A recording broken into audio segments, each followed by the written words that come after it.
Retention जिसका मतलब होता है कि अब कितने यूजर्स आपके रिटर्निंग यूजर हैं और उनका क्या डाटा है, राइट। देखिएगा, मेरे पास टोटल 50 के यूजर हैं जिसमें से 14 के मेरे रिटर्निंग यूजर हैं, यानी कि वो रिटर्न हुए हैं लास्ट 28 डेज में। 50 के टोटल आए हैं और जिसमें से 14 के मेरे रिटर्न होकर आए हैं, ठीक है। यहां पर अगर मैं यूजर रिटेंशन बाय कॉरेट देखती हूं तो आप देखिएगा, कॉरेट एनालिसिस का मतलब क्या होता है, सबसे पहले ये समझिएगा। देखो, कॉरेट आपके पास एक तरह की एनालिसिस रिपोर्ट है जिसमें हम लोग ये ट्रैक करते हैं कि अगर आज 100 यूजर मेरी वेबसाइट पर आ रहे हैं ऑन द डे 1, मान लेते हैं मैं आज को डे 1 कंसिडर करती हूँ, 6 जून इज डे 1, एंड मैं यहाँ पर 7 डेज तक देखती हूँ कि जो यूजर आज मेरी वेबसाइट पर आए हैं, यानी आउट ऑफ दीज 100 यूजर मेरे पास सेकेंड डे कितने रिटेन हुए हैं, मान लो 5, थर्ड, फोर्थ, 2, 1, 0, 0, यानी कि यहां पर मेरे पास जितने भी यूजर आए हैं हम इसको 100% मानकर चलते हैं। जैसे आपके पास एक 100 परसेंटाइल होता है, ऐसे ही आपके पास ये जितने भी यूजर हैं आप इसको 100% मानकर चलेंगे। इनमें से जितने भी यूजर रिटेन हो रहे हैं वो इस 100% का कितने परसेंट है।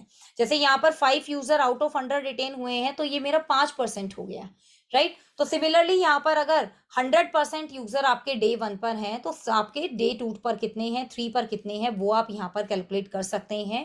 पर डे के अकॉर्डिंग ये कॉरेट एनालिसिस भी आप यहाँ पर कर सकते हैं। यही यूजर रिटेंशन आप यूजर एंगेजमेंट के साथ भी कर सकते हैं, दोनों ही ऑप्शन यहाँ पर आपके पास अवेलेबल है।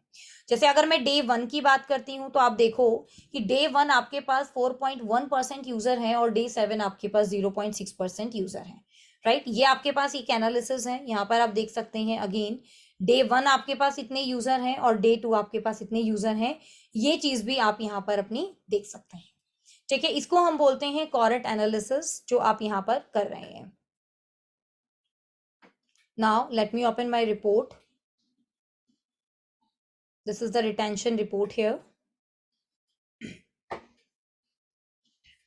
ठीक है। यहाँ पर आप यूजर एंगेजमेंट के अकॉर्डिंग दे सकते हैं कि हमारे पास डे 1 पर 2 मिनट 35 सेकेंड यूजर ने स्पेंड किए हैं और डे 7 पर यही जो एंगेजमेंट है वो मेरा 0 हो गया है। यानी अगर कोई भी यूजर विजिट नहीं करेगा तो एंगेजमेंट रेट तो 0 हो जाएगा, राइट। तो यहाँ पर जो आपका एंगेजमेंट है वो 0 हो गया है। यूजर रिटेंशन अगेन मैं यहाँ पर अगर 42 डेज का डाटा निकालती हूँ तो 42 डेज में आप देखेंगे कि यूजर रिटेंशन जो अभी 100% था आपके पास डे 0 पर, अब वो आपके पास 42 डेज पर आपके पास कितना हो गया है, ये देखिएगा, that is less than 0.1%, right. तो यहाँ पर आप जस्ट ये डाटा देख सकते हो कि अगेन आपके पास डे 1 ये डाटा है, डे 2, डे 4 ये किस तरीके से आपका स्लाइटली बिल्कुल कम होता जा रहा है। सिमिलरली आपका यूजर एंगेजमेंट जो कि आपका डे 0 पर 44 सेकेंड था, डे 1 पर ये बढ़कर 51 सेकेंड हुआ एंड उसके बाद से ये आपका डिक्रीज होता जा रहा है।